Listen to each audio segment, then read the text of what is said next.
Hari ini kita mau gali lebih dalam nih soal satu konsep yang penting banget, pola pikir bertumbuh atau growth mindset. Betul. Sumber kita kali ini dari materi bahan bacaan pola pikir bertumbuh, ini dari Kemendikbudristek. Nah, misi kita simple aja. Paham apa itu growth mindset, kenapa ini relevan buat Anda, dan gimana ini bisa mengubah cara kita lihat tantangan. Hmm, Ada kutipan bagus nih dari Prof. Abdul Muti katanya, kalau orang berpikir dengan growth mindset, maka dia yakin masalah yang hanya sedikit itu, jalan keluarnya banyak. Wah, menarik ya. Mari kita bedah bareng-bareng. oke. Kita mulai dari dasarnya dulu kali ya. Pola pikir itu sebenarnya apa sih? Kayaknya ini tuh fondasi ya. Di bawahnya skill set, di bawahnya tool set. Iya, betul. Fondasi cara kita mikir, cara kita lihat masalah. Jadi, bukan cuma soal jago atau punya alatnya. Tapi gimana cara kita memandang situasi itu ya? Kayak contoh pendaki gunung itu kan? Ada yang ahli tapi takut coba jalur baru. Satunya lagi mungkin pemula, tapi berani, nekat aja coba. Nah, yang kedua ini yang akhirnya bisa belajar lebih banyak kan? Jadi pola pikir ini yang kayaknya nentuin tindakan kita, terus hasilnya juga. Betul sekali. Dan ini penting dicatat ya. Bukan sekedar soal, ayo berpikir positif gitu. Bukan cuma itu. Oh bukan ya? Bukan. Pola pikir ini lebih ke sekumpulan keyakinan inti kita. Yang secara aktif loh, membentuk cara kita memproses apa yang terjadi. Nah, krusialnya di sini. Kita lihat hambatan itu sebagai tembok, stop, atau malah jadi, kesempatan belajar. Di situ bedanya. Oke. Nah, katanya kan ada dua jenis utama ya, pola pikir tetap, fixed mindset, yang ini percaya kalau ya udah, bakat, kecerdasan itu udah bawaan lahir, nggak bisa banyak diubah. Iya, kayak udah ditakdirkan gitu ya. Nah, lawannya itu pola pikir bertumbuh, growth mindset, yang ini percaya kalau kemampuan itu bisa dikembangin. Lewat apa? Ya lewat belajar, lewat usaha keras. Betul. Bedanya tuh kayak ada suara hati yang ngomongnya beda gitu ya. Kalau yang fix, pas gagal mungkin dia mikir, tuh kan, emang aku nggak bakat. Nah, itu dia. Langsung menyalahkan diri atau keadaan. Sementara kalau yang growth, pas gagal dia mikir, oke, ini belum berhasil nih. Harus belajar apa lagi ya? Coba cara lain deh. Yang satu jadi takut coba hal baru, takut gagal lagi. Yang satunya malah, wah ini tantangan nih, kesempatan belajar. Dan dampaknya ini nyata loh, bukan cuma di level individu. Kita lihat data PISA 2018 misalnya, itu menunjukkan di Indonesia persentase siswa yang punya growth mindset itu ya baru sekitar 29%. Wah, tergolong rendah ya. Bisa dibilang begitu. Dan yang lebih penting lagi, ada korelasi positif yang jelas antara growth mindset ini sama hasil belajar, sama capaian akademik. Jadi ini bukan cuma soal motivasi, tapi beneran ada kaitannya sama potensi kita untuk belajar dan berkembang. Penting banget berarti ya, buat ditumbuhkan sejak dini. Nah, terus gimana caranya kita bisa, katakanlah, geser gitu ya, dari yang mungkin cenderung fix jadi lebih ke growth? Ada tips praktisnya nggak? Ada prosesnya. Ini nggak instan ya, tapi bisa dilatih. Pertama, coba disadari suara pola pikir tetap. Itu pas muncul. Biasanya nadanya tuh menghakimi atau bikin cemas gitu. Oke, kenali dulu ya. Ya, kenali dulu. Kedua, sadari kalau kita punya pilihan loh, mau dengerin suara itu atau mau merespons beda. Ketiga, secara sadar, coba jawab suara tadi pakai pola pikir bertumbuh. Fokusnya ke proses belajar, ke usaha. Jadi kayak dilawan gitu ya suara negatifnya? Semacam itu.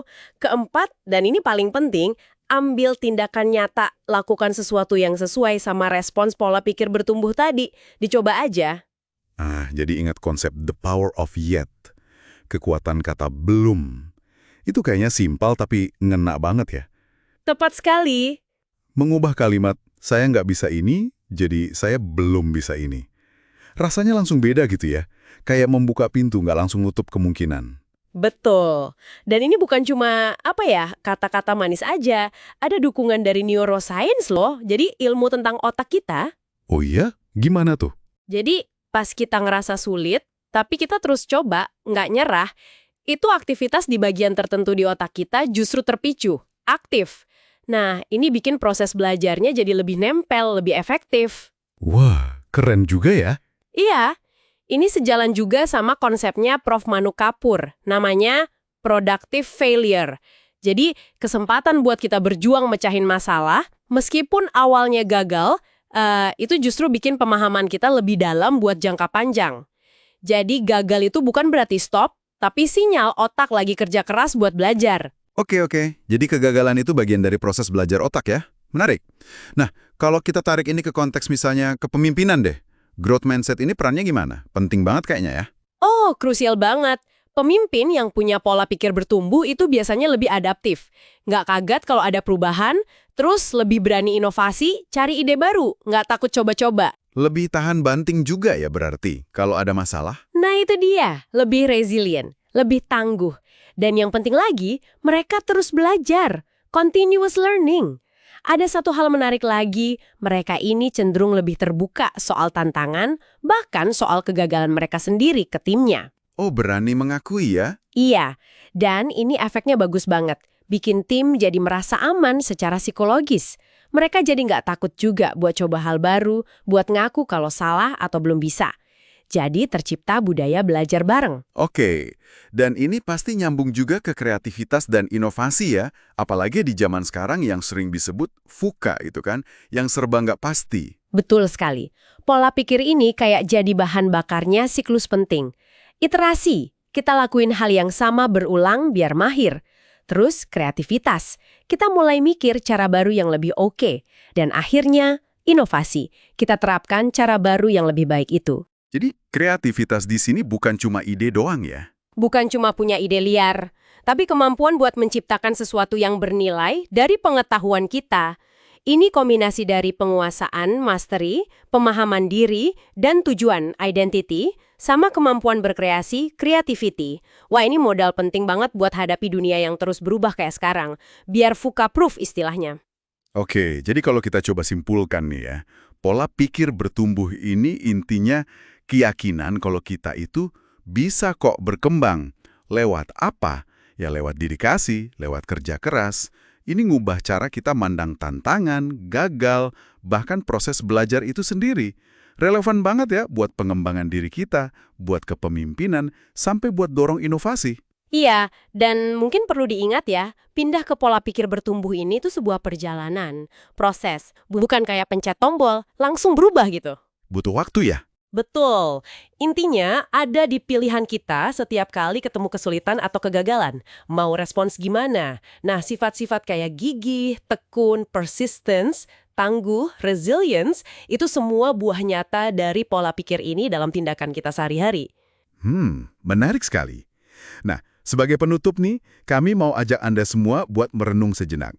Coba deh ingat-ingat lagi, pas terakhir kali Anda hadapi tantangan berat atau mungkin kegagalan, suara pola pikir mana sih yang lebih kencang di kepala Anda? Yang fix atau yang growth? Dan, gimana caranya Anda bisa menerapkan kekuatan kata belum tadi di tantangan berikutnya yang mungkin akan Anda hadapi? Coba dipikirkan ya. Sampai jumpa lagi di pembahasan mendalam kita berikutnya.